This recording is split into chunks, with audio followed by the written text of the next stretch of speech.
Welcome back. In our last lecture, we learned how to access a single character in a string using its index. In this lecture, we're going to learn an extremely useful technique called slicing, which allows you to extract a subset or range of characters from a string.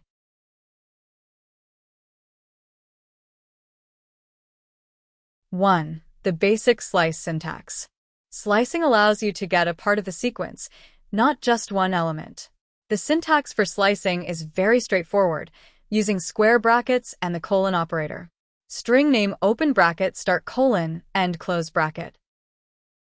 Let's use the string programming for our examples. 2. The golden rule of slicing.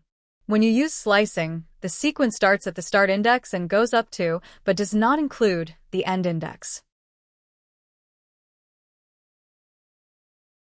Notice that we started at O, index 2, and stopped just before our index 5. 3. Omitting start and end values. You can simplify the slice syntax by omitting the start or end index.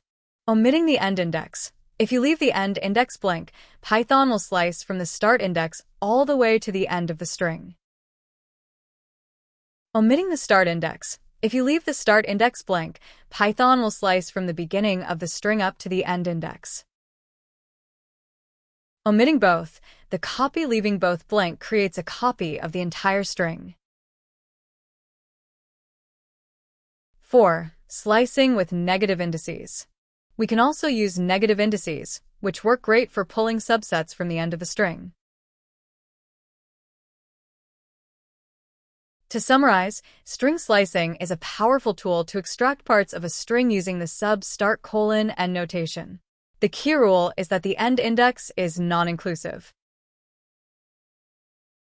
This is just the start.